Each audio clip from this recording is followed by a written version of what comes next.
Hello दोस्तों, कैसे हैं आप लोग। आशा करते हैं बिल्कुल सही होंगे, स्वस्थ होंगे। अभी जेपीआईटी का जो सॉरी जेपीएससी का जो अभी चल रहा है, आपको छोटा नागपुर काश्तकारी अधिनियम से मैं आज वीडियो लेकर आया हूं। क्योंकि जेपीएससी में आपको इसमें सीएनटी से जुड़ा हुआ जितने भी है भूमि से एक न एक क्वेश्चन रहने की, एक क्या 4 10 11 क्वेश्चन उससे रहेगा। कम से कम आप लोग इसको पढ़ के ज़रूर जाइएगा। क्योंकि पीटी निकलने के बाद ही आप लोग को मेंस का जो है कोई चीज़ सोचा जाएगा, है ना। तो पीटी के लिए जो भी अभी 17 तारीख को एग्ज़ाम है, जिसको जहाँ जहाँ भी सेंटर हुआ है, और हमसे कामना है कि आप लोग जितने भी मैंने कुछ प्रीवियस ईयर क्वेश्चन डाले हैं उसको कम से कम देख लीजिए। और जितने भी मेरा जो जेपीएससी से जुड़े या जेएसएससी से जुड़ा हुआ जो भी वीडियो है, उसको आप लोग कम से कम एक बार तो ज़रूर देख के जाइएगा। ठीक है। तो आज का जो वीडियो है उसमें आपको वही छोटा नागपुर काश्तकारी अधिनियम और सीएनटी से जुड़ा हुआ जो भी क्वेश्चन रहेगा, सब आपको इस वीडियो पहला पार्ट में मिलेगा। ज़्यादा एमसीक्यू क्वेश्चन था तो उसको 2 पार्ट में बनाना होगा। एक तो मैंने भूमि से संबंधित मैंने डाल दिए हैं, उस वीडियो का लिंक मैं आज डिस्क्रिप्शन में डाल दूंगा।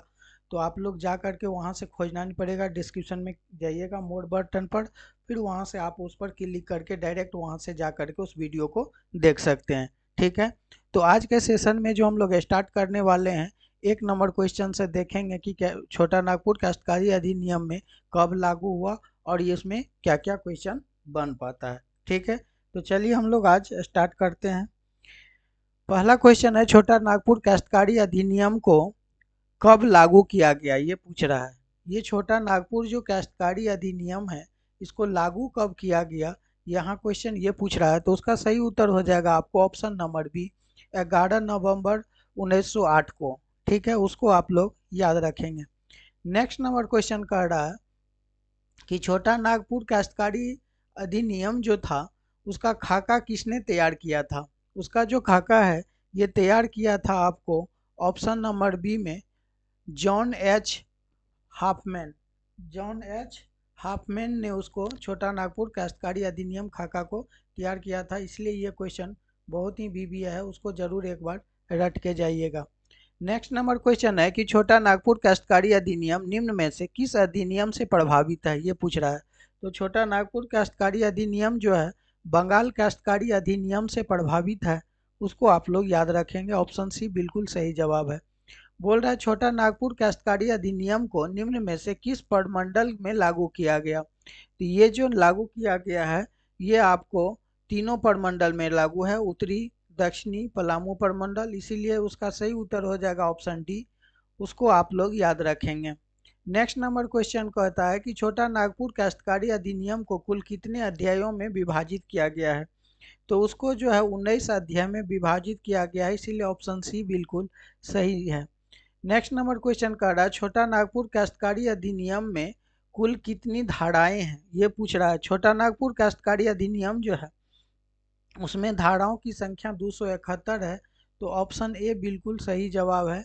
नेक्स्ट नंबर क्वेश्चन पर चलते हैं कि छोटा नागपुर जो है काश्तकारी अधिनियम का प्रथम संशोधन किस वर्ष हुआ था, ये पूछ रहा है। तो ये जो प्रथम संशोधन हुआ था ये हुआ था 1920 में, तो ऑप्शन डी बिल्कुल सही जवाब है। नेक्स्ट नंबर क्वेश्चन पर चलते हैं, निम्न में से कौन सा एक छोटा नागपुर काश्तकारी अधिनियम का उद्देश्य नहीं है। यहाँ नहीं आया है इसीलिए उसको आप लोग घेर देंगे, क्योंकि नहीं पर फोकस देना है। तो उसका सही उत्तर हो जाएगा आपको, ये जो था काश्तकारी अधिनियम, ये जनजाति भूमियों को बेदखल करना, ये उसका उद्देश्य नहीं था। तो इसीलिए उसको ये ऑप्शन सही है, बाद बाकी ऑप्शन सही है, उसको आप लोग एक बार जरूर पढ़िएगा।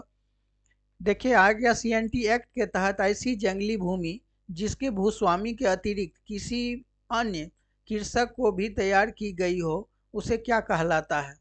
तो उसको क्या, जो सीएनटी एक्ट के तहत है उसको क्या कहते हैं, तो उसको कहते हैं कोडकड। उसको आप याद रखिए, जो कृषक है जो भूमि को कृषि करता है उसको हम लोग कोडकड बोलते हैं। सीएनटी एक्ट के तहत जंगली भूमि में जो भूस्वामी का अतिरिक्त किसी अन्य कृषक, जो उसका जो मालिक है उसके अलावा जो कृषक तैयार की गई हो, तो उसको कोडकड बोलते हैं। कहता वैसी भूमि भूधृति जिसे परिवार के पुरुष वारिस न होने पर रैयत का निर्धन के बाद पुनः भूस्वामी को वापस कर दिया जाता है, उसे क्या कहते हैं। अगर वैसा व्यक्ति होता है जिसका जो है कोई नहीं हो वारिस, और फिर वो जब मर जाता है, निर्धन हो जाता है, तो जिसका जमीन है उसी को वापस कर दिया जाता है, तो उसको क्या कहते हैं ये पूछ रहा है। तो उसको हम लोग बोलते हैं पुनःग्राही भू धृति। तो ऑप्शन बी बिल्कुल सही है। नेक्स्ट नंबर क्वेश्चन है कि बंगाल, बिहार और उड़ीसा में अंग्रेजी सरकार द्वारा कब अस्थाई बंदोबस्ती किया गया था? तो ये जो अस्थाई बंदोबस्ती किया था 1793 ईस्वी में, उसको आप लोग याद रखेंगे। 1793 जो है ये बिहार, बंगाल, उड़ीसा अंग्रेजी सरकार द्वारा अस्थाई बंदोबस्त लागू किया गया था 1793 में।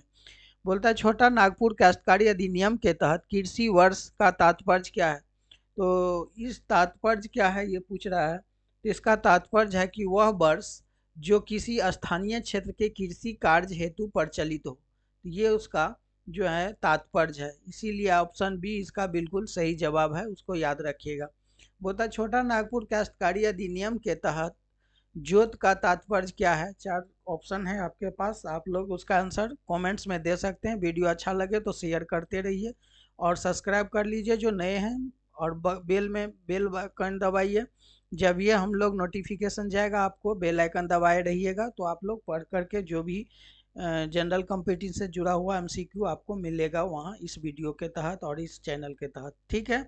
तो छोटा नागपुर काश्तकारी अधिनियम के तहत जोत का तात्पर्य यह होता है कि रैयत द्वारा धारित भूमि, रैयत द्वारा धारित भूमि। तो ऑप्शन सी इसका बिल्कुल सही जवाब है। नेक्स्ट नंबर क्वेश्चन है कि छोटा नागपुर काश्तकारी अधिनियम के तहत भूस्वामी का तात्पर्य, भूस्वामी का तात्पर्य क्या है ये पूछ रहा है। तो उसका सही उत्तर हो जाएगा आपको ऑप्शन नंबर सी, उसको आप लोग याद रखिएगा। वह व्यक्ति जिसने किसी काश्तकार को अपना जमीन दी हो उसको हम लोग बोलते हैं जो काश्तकारी अधिनियम के तहत जो होता है, वह व्यक्ति जिसने किसी काश्तकार को अपना जमीन दिया हो, तो वो काश्तकारी अधिनियम के तहत आ जाता है छोटा नागपुर काश्तकारी अधिनियम में। छोटा नागपुर काश्तकारी अधिनियम के तहत काश्तकार का तात्पर्य क्या है? तो काश्तकार का तात्पर्य ये होता है कि वह व्यक्ति जो किसी अन्य व्यक्ति के अधीन भूमि धारण करता है तथा उसका लगान चुकाता है। तो ऑप्शन जो बी जो है बिल्कुल सही जवाब है। उस वीडियो को जरूर देख के जाइएगा, 10-11 क्वेश्चन आपको इसमें से देखने को मिलेगा, ठीक है। क्योंकि सिलेबस मैंने डाल दिया है, तो सिलेबस भी आप लोग देख करके देख लीजिए उसमें कितना इससे क्वेश्चन आएगा। नेक्स्ट क्वेश्चन है छोटा नागपुर काश्तकारी अधिनियम के तहत लगान का तात्पर्य क्या होता है? तो लगान का तात्पर्य हो जाता है कि रैयत द्वारा भूमि को उपभोग के बदले अपने भूस्वामी को दिया गया प्रतिफल, इसको बोलते हैं रैयत। रैयत का जो तात्पर्य होता है, लगान जो होता है जिसको हम लोग कर बोलते हैं, किसी को जमीन देते हैं, वो जमीन को उपजा करके भूस्वामी को भी अपना कुछ हिस्सा अपना रखता है, कुछ हिस्सा किसको देता है? जिसका जमीन है, तो उसी को हम लोग रैयत या लगान के तहत आता है ये चीज़। कहता छोटा नागपुर काश्तकारी अधिनियम के तहत पूर्णाग्रह भूधृति का तात्पर्य क्या है? जस्ट हम लोग ऊपर देखे थे, तो उसका तात्पर्य परिवार में नर वारिस नहीं होने पर रैयत का निर्धन के बाद भूस्वामी को वापस होने की भूमि, ये है। लेकिन अभी ऐसा तो होता नहीं है ना। जब नर वारिस यानी कि स्त्री नहीं होना चाहिए, जो पुत्र रहेगा, अगर पुत्र नहीं है, अगर मर जाती है वो जिसका जमीन है, तो वो भूस्वामी को वापस लौटा देने का है, लेकिन आज तक ऐसा हुआ नहीं है। कहता छोटा नागपुर काश्तकारी अधिनियम के तहत निम्न में से किसे काश्तकार के अंतर्गत शामिल किया गया है? तो काश्तकार के अंतर्गत जो शामिल किया गया है तो ये है आपको उपरोक्त सभी, यानी भूधारक को, रैयत को और भुंडारी खुटकदारी को, यानी उपरोक्त सभी। तो उसका उपरोक्त सभी जो हो जाएगा उसको आप लोग अच्छा से देख लीजिएगा कि काश्तकारी अधिनियम के तहत जो काश्तकार के अंतर्गत शामिल होता है, तो क्या वो भूधारक भी है, रैयत भी है और मुंडारी खुटकीदार भी है, उपरोक्त सभी है। नेक्स्ट क्वेश्चन बोल रहा है छोटा नागपुर काश्तकारी अधिनियम के तहत भूधारक का तात्पर्य क्या है? तो भूधारक का जो तात्पर्य होता है ये होता है आपका वह व्यक्ति जिसने किसी दूसरे व्यक्ति की जमीन धारण की हो और उसका लगान चुकाता हो, तो उसको हम लोग क्या बोलते हैं? भूधारक। ये भूधारक का तात्पर्य होता है कि वैसा व्यक्ति जो किसी दूसरे व्यक्ति के जमीन को धारण कर लिया है, मतलब रखा है और उसका लगान चुका रहा है, उसी को भूधारक बोलते हैं। नेक्स्ट नंबर क्वेश्चन है कि निम्न में से निम्न में से कौन सा रैयत का एक प्रकार नहीं है। तो रैयत का प्रकार नहीं है ये पूछ रहा है, तो नहीं को आप लोग पहले से उसको घेर के फिर आप लोग देख लीजिए कौन सा नहीं है। तो नहीं वाला में थोड़ा सा आप लोग क्वेश्चन को अच्छा से पढ़िएगा फिर आंसर मारिएगा। तो उसमें कौन सा रैयत नहीं है, तो तीनों रैयत का प्रकार है। तो ये क्या है, ये भी रैयत है, ये भी रैयत है और ये भी रैयत है। तो बोलता कौन नहीं है, तो तीनों रैयत का प्रकार है, इसीलिए डी हो जाएगा। ठीक है, उसको आप लोग याद रखिएगा। क्वेश्चन बहुत ही अच्छा है। कहता वह व्यक्ति जो किसी व्यक्ति का जमीन खेती कार्य हेतु धारण करता है तथा उसका लगान चुकाता है, उसे सीएनटी एक्ट के तहत क्या कहा जाता है। देख ली कितना क्वेश्चन ऊपर भी था, उसी को थोड़ा सा घुमा दिया। तो उसको हम लोग भूधारक बोलते हैं। क्या बोलते हैं, भूधारक बोलते हैं। उसको भी आप लोग याद रखिएगा। कहता वह मुंडारी जिसने जंगली भूमि के किसी हिस्से को जोत कर लाने हेतु भूमि का अधिकार अर्जित किया हो, उसे सीएनटी एक्ट के तहत क्या कहा जाएगा। तो सीएनटी एक्ट के तहत उसको बोला जाएगा मुंडारी खुटकरदारी। उसको ऑप्शन डी जो है बिल्कुल सही जवाब है। छोटा नागपुर काश्तकारी अधिनियम के तहत बोलता है डिक्री का तात्पर्य क्या है। तो डिक्री क्या होता है, देखिए ये शब्द जो है डिक्री, इसका तात्पर्य क्या है ये पूछ रहा है। तो इसका तात्पर्य होता है सिविल न्यायालय का आदेश। डिक्री का मतलब यहाँ डिग्री होना है या डिग्री जो भी बोला जाता है उसको सिविल न्यायालय का आदेश कहा जाता है। उसको भी आप लोग याद रखेंगे। नेक्स्ट क्वेश्चन बोल रहा है कि छोटा नागपुर भूधृति अधिनियम 1869 है ना के तहत रजिस्टर में शामिल भूमि को कितने वर्षों तक धारण करने पर भूहर की अस्थाई बंदोबस्त समझा जाएगा। ये देखिए, तो अस्थाई बंदोबस्त कब तक समझा जाएगा ये पूछ रहा है। तो 12 वर्ष के बाद उसको अस्थाई बंदोबस्त समझा जाएगा। इसको भी आप लोग याद रखेंगे। नेक्स्ट नंबर क्वेश्चन कह रहा है कि छोटा नागपुर काश्तकारी अधिनियम किस धारा के तहत भूधारक या गड़ा मुखिया को लगान की वृद्धि में प्रावधान किया गया है। ये कौन सा धारा है, तो उस धारा का नाम है धारा 9A। तो ऑप्शन बी बिल्कुल सही जवाब है। उसको आप लोग याद रखेंगे। छोटा नागपुर काश्तकारी अधिनियम के किस धारा में बंदोबस्त रैयत को परिभाषित किया गया है। तो ये परिभाषित जो किया गया है उसका नाम है धारा 17। तो ऑप्शन बी बिल्कुल सही जवाब है। कहता सीएनटी एक्ट किस धारा के रैयत की लगान बढ़ाने की रीतियों का उल्लेख किया गया है। तो उस रीति का क्या नाम है, तो उस रीति का नाम है धारा 27। ऑप्शन डी जो है बिल्कुल सही जवाब है। नेक्स्ट नंबर क्वेश्चन है छोटा नागपुर काश्तकारी अधिनियम की किस धारा में रैयत की जोत को बेदखली से के संबंध में प्रावधान किया गया है। तो बेदखली के संबंध में जो प्रावधान किया गया है उसका क्या नाम है, तो उसका नाम है आपको धारा 22। उसको आप लोग याद रखिएगा, धारा 22। ठीक है। कहता सीएनटी एक्ट के किस धारा में रैयत के जोत के लगान में कमी के संबंध में प्रावधान किया गया है। तो कमी के प्रावधान जो किया गया है ये है आपको धारा 33 के क। तो ऑप्शन जो बी बिल्कुल सही जवाब है इस क्वेश्चन का। नेक्स्ट नंबर क्वेश्चन बोल रहा है छोटा नागपुर काश्तकारी अधिनियम 1908 धारा 37 के तहत किस खुदकट्टी अधिकार प्राप्त रैयत कितने वर्षों से अधिक काश्तकारी सर्जित की गई हो और जो भूमि की लगान नहीं बढ़ाया जाएगा। तो ये जो कितने वर्षों तक, तो ये पूछ रहा है आपको। तो ये हो जाएगा आपको 20 वर्ष।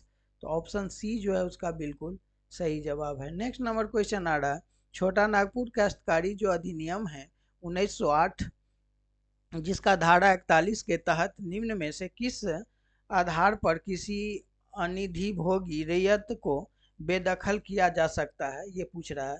तो उसको जो बेदखल किया जा सकता है इसका नाम है आपको, जो आंसर तो होगा उपरोक्त सभी धाराओं पर, लेकिन उसको एक बार पढ़ लीजिएगा आप लोग कि यदि वह तीसरे कृषि वर्ष में आरंभ के 90 दिनों के अंदर पीछे 2 कृषि वर्षों को लगान देने से असमर्थ रहा हो। दूसरा बोल रहा है यदि रैयत अपने भूस्वामी के बीच संविदा किसी भी प्रावधान का उल्लंघन किया हो, या तीसरा बोल रहा है यदि रैयत ने उचित लगान का भुगतान करने से इनकार कर दिया हो। तो उसका हो जाएगा उपरोक्त सभी जो है बिल्कुल सही होगा इसका जवाब। ठीक है। नेक्स्ट नंबर क्वेश्चन आ रहा है कि छोटा नागपुर काश्तकारी अधिनियम के तहत निम्न में से किसके आदेश पर अधिभोगी रैयत को जोत कर बेदखल किया जा सकता है। तो ये बेदखल जो किया जा सकता है उसका नाम है आपको उपायुक्त। जो हम लोग का जो डीसी होता है, इसके जो है उसके आदेश पर जो है अधिभोगी रैयत जोत में बेदखल किया जा सकता है। छोटा नागपुर काश्तकारी अधिनियम 1908 धारा 46 के तहत किसी रैयत के अधिकतम कितनी अवधि के लिए अपनी जोत या उससे किसी भी भाग का अंतरण किया जा सकता है? तो कितने वर्षों के लिए किया जा सकता है? तो इसका हो जाएगा आपको 5 वर्ष। तो ऑप्शन ए जो है बिल्कुल सही जवाब है, 5 वर्ष। नेक्स्ट नंबर क्वेश्चन है कि छोटा नागपुर काश्तकारी अधिनियम 1908 धारा 46 के तहत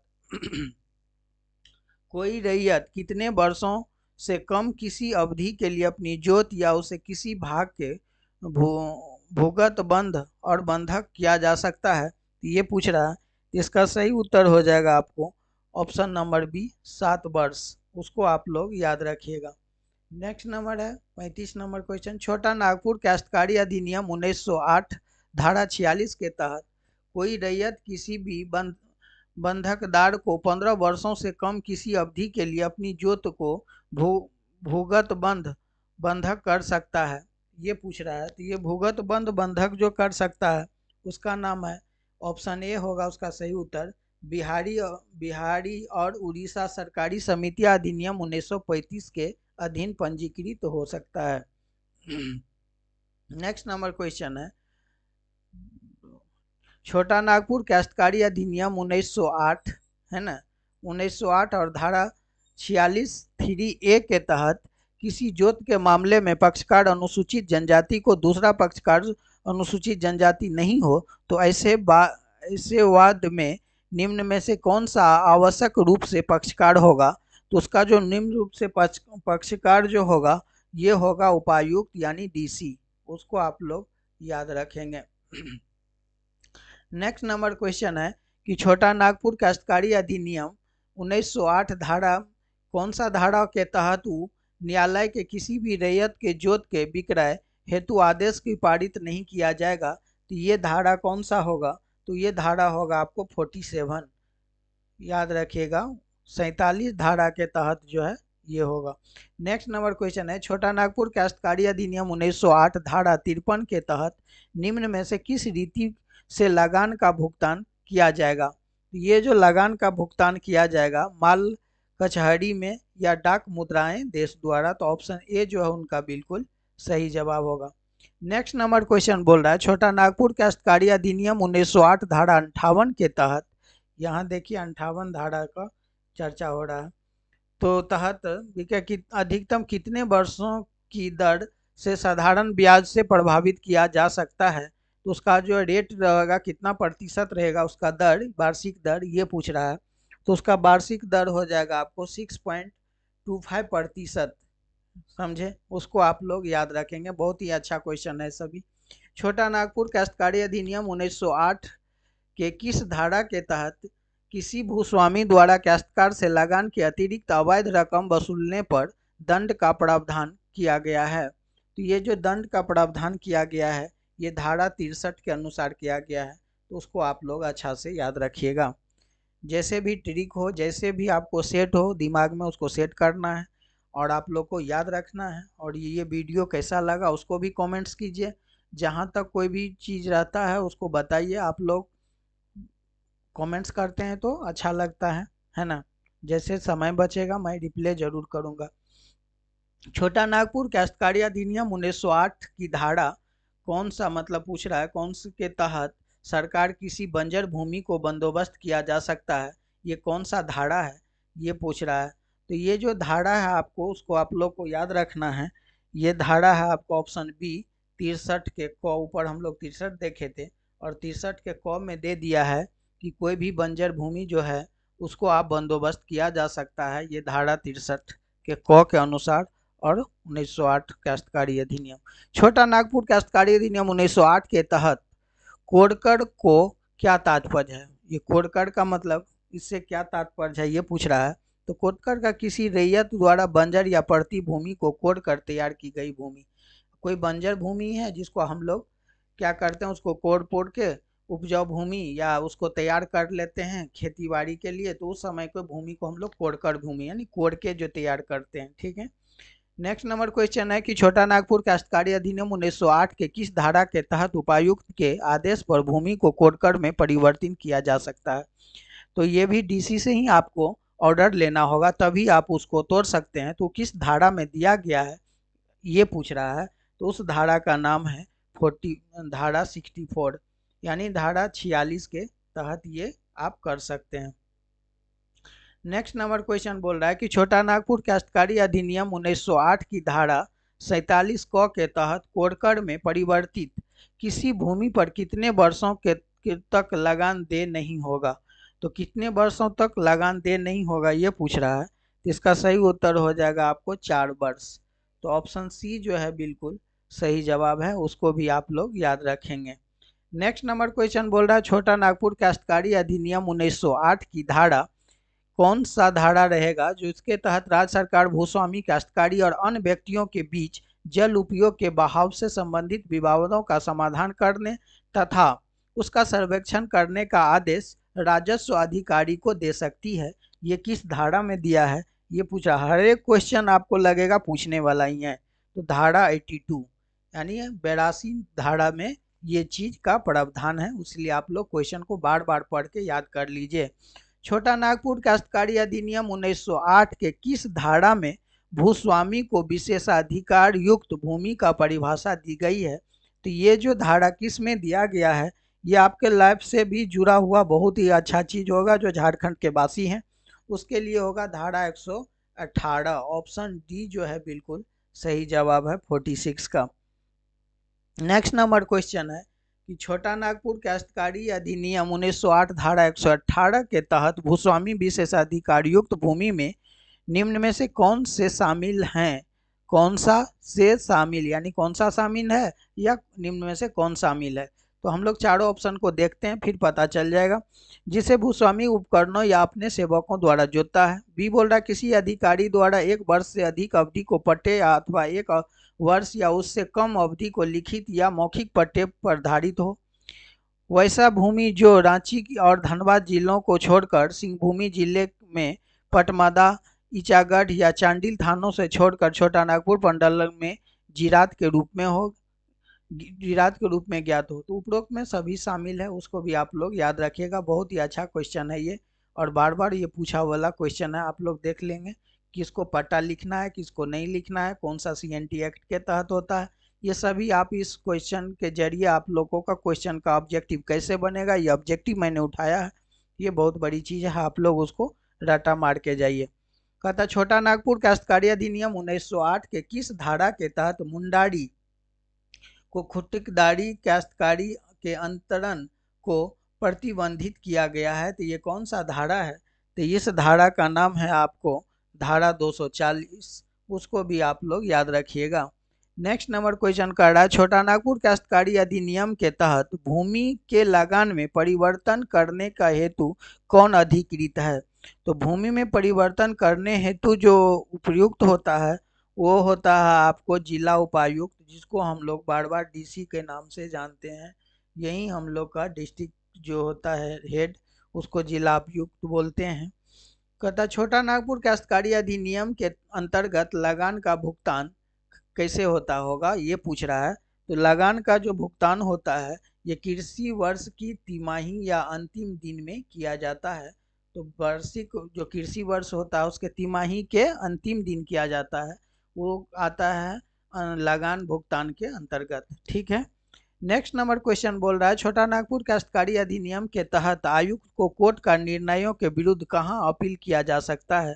कोर्ट के विरुद्ध जो अपील किया जा सकता है इस जगह का नाम है उच्च न्यायालय, जिसको हम लोग हाई कोर्ट बोलते हैं। तो वहाँ पर आप लोग उसको अपील कर सकते हैं। कहता छोटा नागपुर काश्तकारी अधिनियम के प्रावधानों के अनुसार बंजर भूमि की बंदोबस्ती किस प्रकार की जा सकती है। तो ये काश्तकारी अधिनियम है जो प्रावधान है कि बंजर भूमि को बंदोबस्ती करने के लिए तो कहाँ कैसे होगा ये पूछ रहा है। तो ये हो जाएगा आपको बंदोबस्त पट्टे द्वारा। तो ऑप्शन सी जो है बिल्कुल सही जवाब है इसका। नेक्स्ट नंबर क्वेश्चन आता है कि छोटा नागपुर काश्तकारी अधिनियम की प्रक्रिया के संबंध में निम्न में से कौन सा विधि निर्माण करने हेतु अधिकृत है। तो ये छोटा नागपुर काश्तकारी अधिनियम, इसका जो हो जाएगा सही आंसर हो जाएगा आपको ये राज्य सरकार। ऑप्शन सी जो है बिल्कुल सही जवाब है, राज्य सरकार। उसको भी आप लोग याद रखिएगा, हो सकता है पूरा मिट जाएगा तो आप लोग देख नहीं पाइएगा। राज्य सरकार, ठीक है, उसको आप लोग याद रखेंगे। नेक्स्ट नंबर क्वेश्चन बोल रहा है कि छोटा नागपुर काश्तकारी अधिनियम के अनुसार कोड़कर भूमि को कितने वर्षों तक मालगुजारी नहीं लगाई जाती है। तो कोड़कर भूमि, जिसको आप बंजर भूमि को कोड़ के जो उपजाऊ भूमि बनाते हैं, उसको कितने वर्षों तक आप मालगुजारी नहीं लगाई जाती है। ये बहुत ही अच्छा क्वेश्चन बन रहा है यहाँ पर। इसको कितने वर्षों तक मालगुजारी नहीं लगाना है, तो उसको जो मालगुजारी नहीं लगाना है कितना वर्ष, 4 वर्षों तक। उसको आप लोग याद रखिएगा। नेक्स्ट नंबर क्वेश्चन है छोटा नागपुर काश्तकारी अधिनियम किस अधिनियम के अधीन गवर्नर जनरल की मंजूरी की अधिनियमित किया गया है। तो ये जो है चार्टर एक्ट किसके तहत होगा ये पूछ रहा है। तो उसका चार्टर एक्ट हो जाएगा यानी भारतीय परिषद अधिनियम 1892 1892, ठीक है। नेक्स्ट नंबर क्वेश्चन है सीएनटी एक्ट को भारतीय परिषद अधिनियम 1892 को किस धारा के अधीन गवर्नर जनरल की मंजूरी को अधिनियमित किया गया है। अब इस धारा की बात पूछ रहा है तो उस पर धारा हो जाएगा आपको 5, यानी धारा 5 के तहत। ऑप्शन डी जो है बिल्कुल सही जवाब है। नेक्स्ट और इस वीडियो का लास्ट क्वेश्चन है कि सीएनटी एक्ट मुख्यतः किस अधिनियम से प्रभावित है।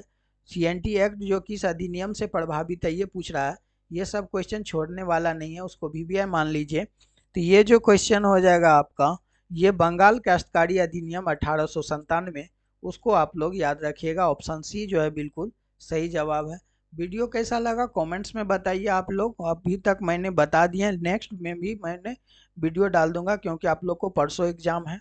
तो आप लोग उस वीडियो को लास्ट तक देखिएगा, जैसा लगे कमेंट्स में बताइएगा। कभी बीच बीच में मेरा तबीयत ठीक नहीं रहता जिससे चलते हम रेगुलर वीडियो नहीं डाल पाते हैं, तो उसके लिए सॉरी।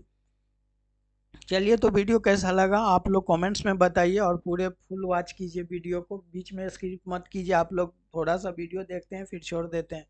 अरे भाई पूरे वीडियो देखिए, कम से कम आंसर तो दिया हुआ है, पढ़ के आंसर तो रट सकते हैं ना। एमसीक्यू के रटना ही तो है, आपको नौकरी लेना है ना।